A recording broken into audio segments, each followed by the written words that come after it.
Welcome to the Phillip Wylie Show. Take a look behind the curtain of professional hacking and hear compelling discussions with guests from diverse backgrounds who share a common curiosity and passion for challenges and their job. And now, here's your host, offensive security professional, educator, mentor, and author, Phillip Wylie. Hello and welcome to another episode of the Phillip Wylie Show. Today, I'm very excited to have Tiberius joining. Tiberius was on my previous podcast, the Hacker Factory podcast, and he actually offered to be on the new podcast, which I took him up on. So it's awesome to have him here. He's done a lot of great things for the community and someone I like to follow for information, because one of the things that I love about Twitter, or X, whatever they're calling it these days, is that's used to be where I get most of my security information from. I knew about Jason Haddix from like the Ethical Hacker Network, but then followed him on Twitter and some others just like Tiberius to get kind of information. But yeah, it's great to have you on the show. Yeah, it's great to be here. Thanks, Phillip. Yeah, thanks for coming back again. It's cool, and it's interesting to see some of the stuff you're doing. Before we get started, for those that may be new to security, may not know about you, if you wouldn't mind, sharing a little bit about yourself and your background. Sure, yeah. So I've been working as a penetration tester for just over 10 years, I think now. And I mostly have been, I would say the last 8 or 9 years, focusing mostly on web application security. I figured out early on that, network pen testing is all right, but I really like doing the web stuff. So that was sort of where I aimed my career. And I pretty much now exclusively just do web applications for the company I work at. But yeah, I've also got a few OSCP related courses and a tool that people have used on the exam. I do Twitch streams usually once or twice a week. And then a lot of those streams get edited and put up on YouTube. But yeah, I've been trying to increase my my social media presence on Twitter or X or whatever, and LinkedIn, etc. So, yeah, I can definitely see the effort. It's you definitely see that you're doing that, and that's good. And I know a lot of the people that are fans of your content, I'm sure they like that, to see things more often, and always good to build up the following on the different platforms. So yeah, one of the tools that you kind of mentioned, one of the tools you created. And it's got a lot of attention around the OSCP is Autorecon. So kind of what gave you the idea to come up with Autorecon? Was this for like professional use or going through any kind of exam or? Yeah, it wasn't professional. And I actually have a disclaimer on the tool page, probably don't use it. It was literally just for the OSCP. One of the things you're not allowed to automate exploitation on the OSCP, but you were always allowed to automate enumeration. So that's like the initial port scanning and service scanning and everything. And there were a few tools. So when I took it back in, I think it was 2017, 2018. For whatever reason, I didn't take it until I'd been a pen tester for 7 years. So ignore that. But when I was taking it, there were 3 tools that did automatic enumeration, that I liked, I guess. There was Recon Scan, there was B Scan, and then there was one which I can always never pronounce. It's like Reconnoitra or something. And they were all okay, but there were elements of one I liked that weren't in one of the others. But elements of that one, I really loved. So, I decided, what, I'm just going to build my own and kind of just merge the features of all of those into one. And that became Autorecon. And I used it on my exam and I passed. That was great. And then I released it to the community and it kind of just took off from there. As soon as people found out that it was legal for the exam, everyone started using it, and it's useful for the exam. It's useful for CTF boxes and hack the box, etc.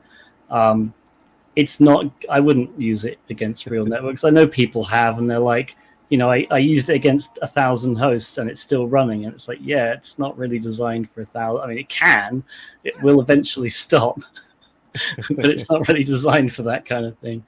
So yeah, that was basically where I left it, and then I think it was like last year or maybe the year before, I pretty much rewrote it from scratch and implemented a plugin system, which because the original version was really bad.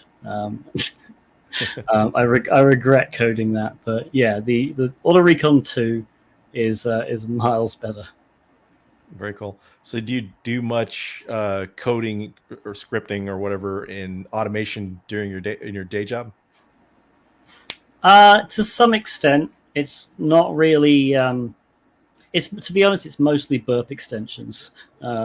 So I have been writing a few recently that I need to release, but usually because I don't do network stuff anymore, and I'm mostly doing web applications. Like Burp Suite is basically where I test. Like it's basically 99% of everything I do is in Burp Suite, and Burp Suite's extensions are great, and there's a ton of them that I use. But you'll always find some kind of application which just needs it just doesn't play nicely with Burp for whatever reason, and you need to write a quick extension to fix that. The one that I've been working on recently is one for helping with reporting, because if anyone's ever dealt with copying HTTP requests into a report, there are a ton of headers that you just don't need. That if you just left them in, the report would be about 100 pages too long. So I designed basically a copying extension, I guess, where you can basically just set up rules for, hey, if you're copying this request, then just remove these headers, and truncate all the cookies, because you don't need the megabyte worth of cookies there. So yeah, I think that's probably going to be released hopefully soon. But yeah, it's definitely helped my reporting process. Oh, that's cool. It's just kind of, it's really interesting of the areas of pen testing that, and I guess that even goes back to network pen testing. Some of the tools that have come out are really kind of, I don't know, prevented, I think, some people from not learning to script or code or doing less of it. Because, when you look at Burp Suite, all the stuff you could do there, I mean, just like when you figure like password brute forcing before, you had like Burp Suite to do that, trying to use things like Hydra, weren't always the best options and kind of a pain. And it seems like if you keep everything into one tool, like you mentioned, that you do most of your work there, it kind of makes it nicer to have that data in one location to work on the pen test. Yeah, exactly. So yeah. I mean, Intruder is honestly the best tool in Burp Suite. So it's yeah, it's like it's pretty much the greatest fuzzing tool that's out there. Even compared to stuff like FFUF and WFuzz. So yeah, I think and I should clarify, this is all in Burp Suite Pro. I understand Intruder in Burp Suite community is not good, but in Pro it's amazing. Trust me. So I think if you can stick to one tool, and if you can extend that tool in various ways to accommodate your needs, I think that's probably better than just spreading yourself thin over a bunch of them. Yeah, makes it a lot easier to manage. And it's kind of interesting thinking of testing tools. Did you see that OWASP Zap is no longer part of OWASP? I did. I think that's a good move. I have opinions about OWASP. I don't necessarily think they're going in the right direction. I know they recently changed their name, so then they're no longer the Web Application Security Project. They're the World Application Security Project. Which, okay, Okay. I don't know. Anyway, yeah, I'm not really a big fan of them. I don't really subscribe to the OWASP Top 10 as a thing anymore. I actually plan on making a video about that hopefully soon. But I think what started with good intentions just almost became too big, and they just have too much stuff going on. And as a result, I think projects have just kind of collapsed a little. I think that's one of the main reasons why the Zap team moved over to, I forget who they're with now actually, but yeah, I forget exactly what it was too. Yeah. Something security or whatever, but they were, from some of the things I saw too, that they were it sounds like they would actually possibly get some funding to help them with their project too, instead of just be able to share it on a repository. Which should be good, because as much as I don't like Zap compared to Burp Suite Pro, it would be good to have an open source alternative to Burp Suite that isn't limited in the same way Community is. And I know we've got Kaido coming along, but I'm still not drinking the Kaido Kool-Aid. I don't see what's so fantastic about it, because it doesn't seem to have any features that I would use. But we'll see. I mean, maybe in a year or two, we'll have 3 really good web application security scanning tools for pen testing. So that'd be good. The good thing, if anything, competition breeds improvement, because if you look at some of the things that's happened with Burp Suite, is kind of copying some of the things from Zap. Because remember, used to, when you had to upload all the extensions manually in Burp Suite, you didn't have the little extension area or store to upload. Zap had that for a while, and just some of the, then now how they got the browser features. Now you can launch a browser within Burp Suite, some things that Zap was doing. So it's good from that standpoint. The Kaido, or whatever you mentioned, I just heard about that from Haddix a while back. I took his bug bounty training course, and he kind of mentioned that there. I just looked at that the other day. Have you played around with that much at all? Have you tried it? I've played around with it. Like I said, as far as I'm concerned, if they're aiming to be what pen testers or bug bounty hunters use, it just needs work. Like there's tons of features that are basically just carbon copies of what Burp Suite already has. So there's no real reason to switch over, as far as I'm concerned. Like the stuff you can do in Kaido, you can do in Burp Suite. There's no real sort of new features or different ways of doing things that make it easier. But I think it's got potential. I mean, they've got a very active development team on it, so that I'm waiting to see what's going to happen. But I'm not entirely impressed right now. I understand it's like an alpha release, but still. Okay. So is it in Java too, or what is it? What is it written in? I think Kaido's written in Rust. Okay. I might be completely wrong about that, because I know Burp and Zap are written in Java, and I know Kaido isn't. But it's either I don't think it's Go. I think it has to be Rust, actually. Yeah, I would say I'm 95% sure it's Rust, which is good, because Rust is, as far as I'm aware, extremely fast and versatile language. So it probably will have some benefits over Java in that respect. But yeah, we'll see. Yeah. Thinking of Java, I remember some of the Microsoft warnings you used to see about using Java and stuff. I remember some of those from years ago. So one of the things I'm kind of interested to get your point of view on. Well, it's interesting when you mentioned the OWASP Top 10, because I believe in the episode of the Hacker Factory, one of the tips you gave was, if you're going to pen test, not to just depend on the OWASP Top 10, to test for other vulnerabilities and not just those. Yeah. So ironically, when was that advice? That was like 2 years ago. Yeah. So it's weird, because like the OWASP Top 10, if you look into the origins of it, it started out as literally the top 10 web application vulnerabilities. And top 10 means there's more than 10. I think everyone can agree on that. Or at least there's at least 10. There's probably more.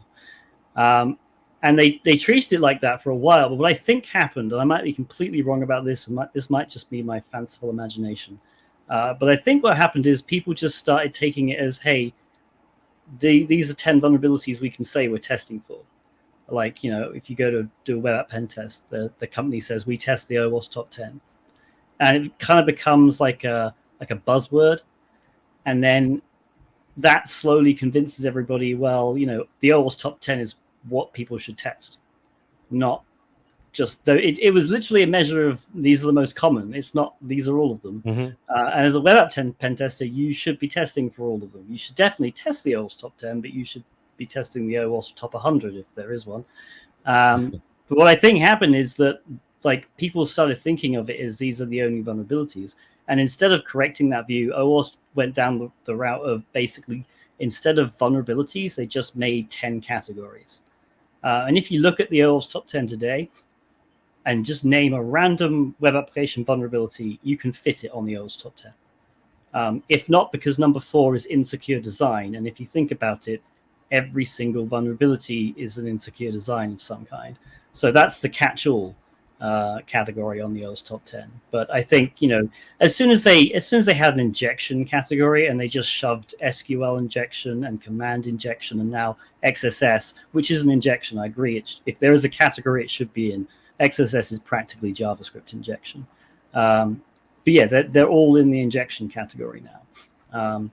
So even though those are 3 completely separate and distinct vulnerabilities, the fact that they're all in one category now, it's kind of fixed the problem that I had with it, which was that, now if people say they test the OWASP Top 10, well, yeah, because it covers everything. But it kind of becomes pointless at that stage, because literally there's nothing top about it. It's everything.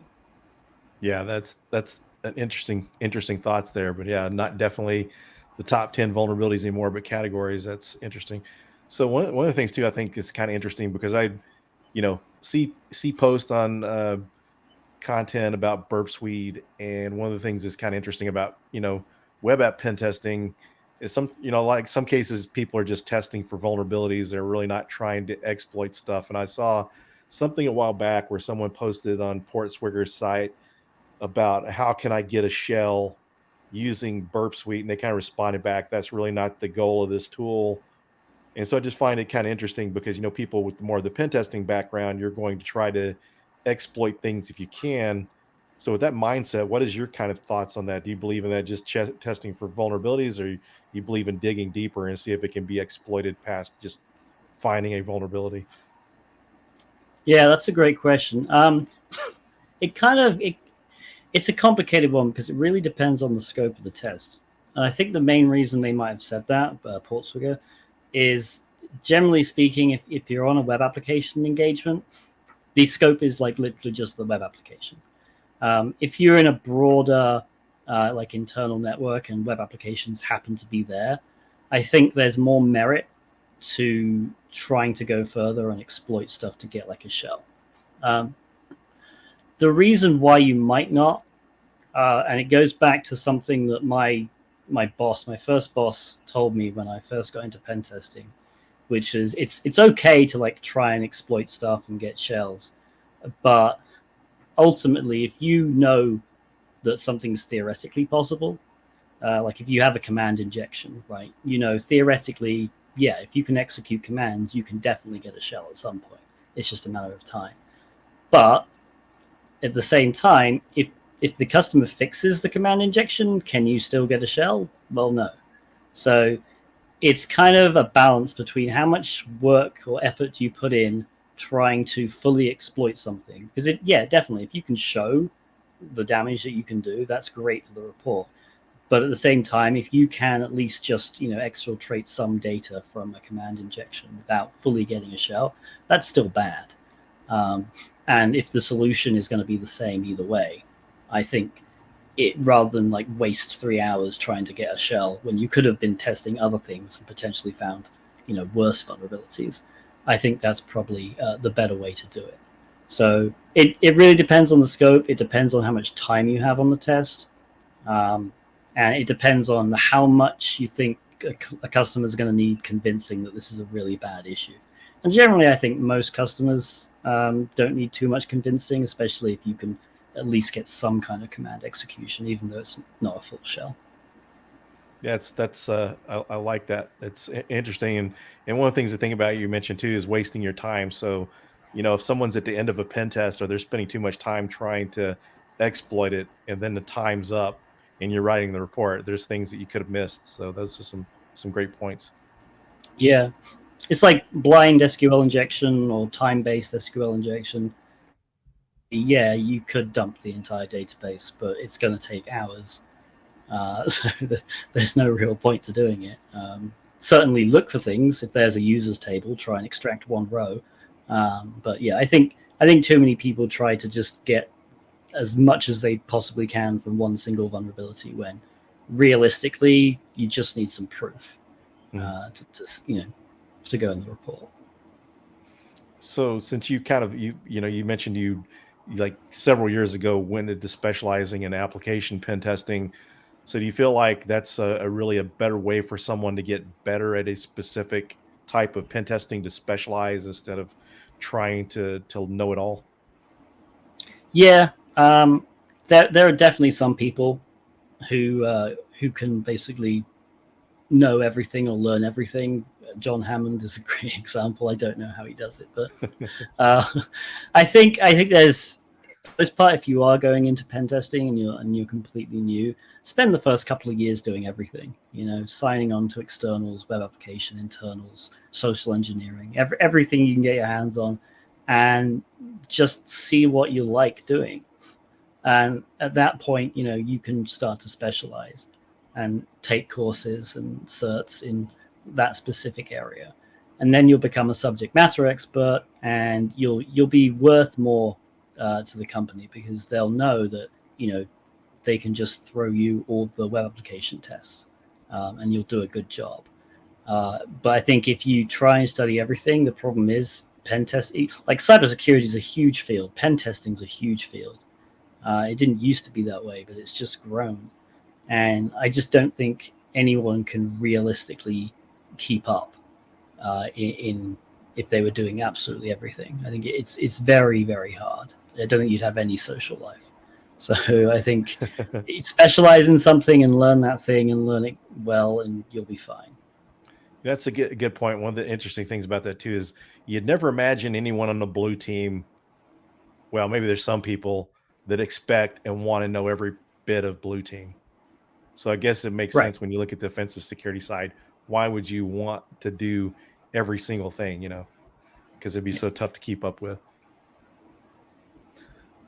So as far as anyone trying to start a career in pen testing, what are your advice there for people to kind of start that path into offensive security?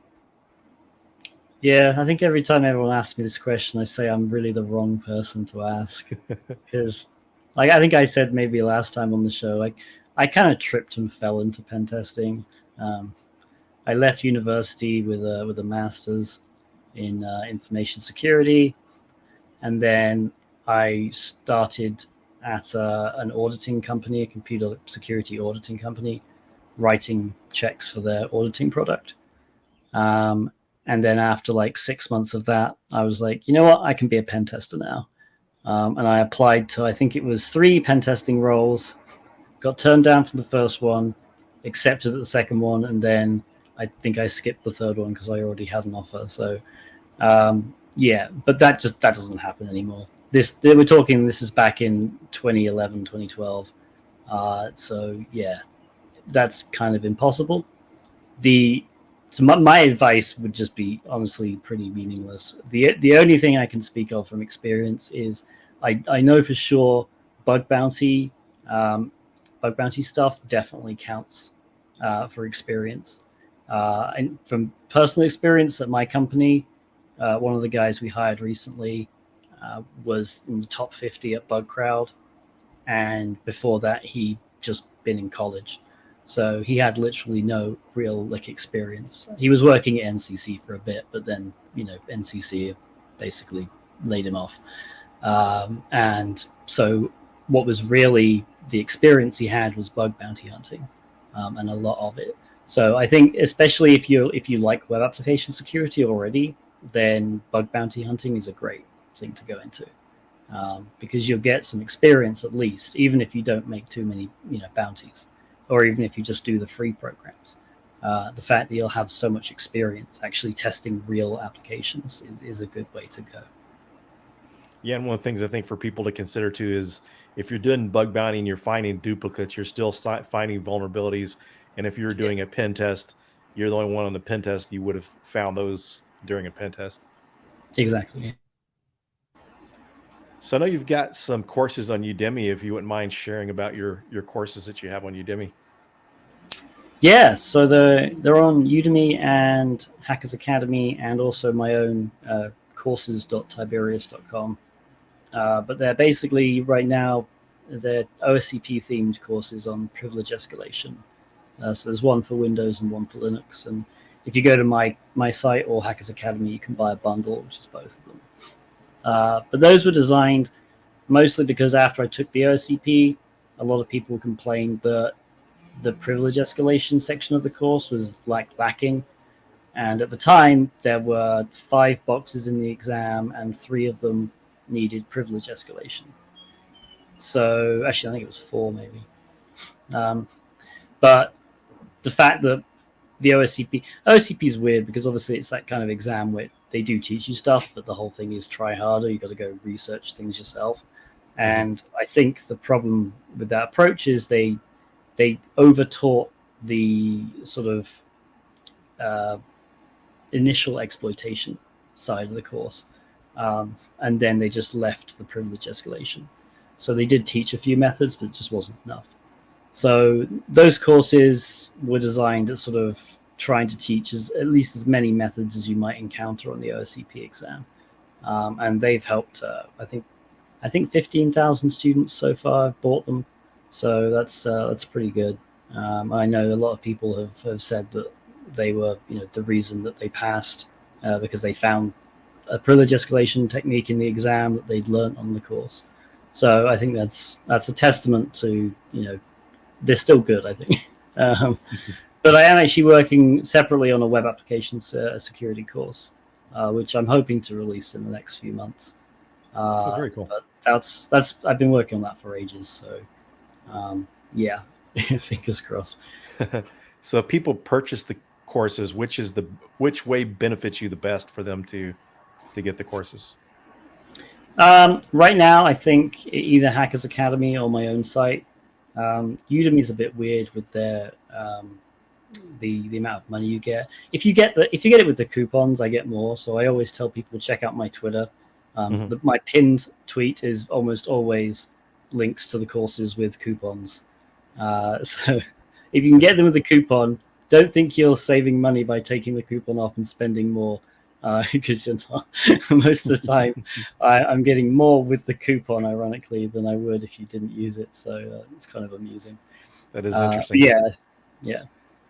I'm sure it's a good way to get people to use coupons on their part. I'm sure a lot of people are gonna. Yeah, very cool. Yeah. So we're getting down towards the end of the episode. Is there anything you'd like to share before we close it out? That's a good question. I'm not sure. I think you did mention before the interview questions I was doing on Twitter. So if people who aren't aware, a few weeks ago, almost a month, I think, I started doing these web application security interview questions on Twitter. And you can go to my site, Tiberius.com, and there's a link there to basically all of them. But if you are looking to get into web application security, and you're worried about the interview process, then these are a set of, let's say, more advanced questions than you would usually get. So it's not a problem if you don't know the answer, but it's a good thing to attempt, and then obviously to research if you aren't sure of the answers. Because if they come up on the interview, that's great. You'll know them at least. So I think they'll probably help a lot of people. Very cool. I've been a big fan of that too, and shared on a talk I did for Pentester Nepal, or Pentest Nepal, the other day. And now that you mentioned that, there's someone I'm connected to on LinkedIn that's been going through some AppSec interviews. I need to make sure that she knows about those too. So awesome. Well, thanks for joining, and I look forward to seeing you at summer camp next week. Yeah, looking forward to it too. Thank you for listening to the Phillip Wylie Show. Make sure you subscribe so you don't miss any future episodes. In the meantime, to learn more about Phillip, go to thehackermaker.com and connect with him on LinkedIn and Twitter @Phillip Wylie. Until next time.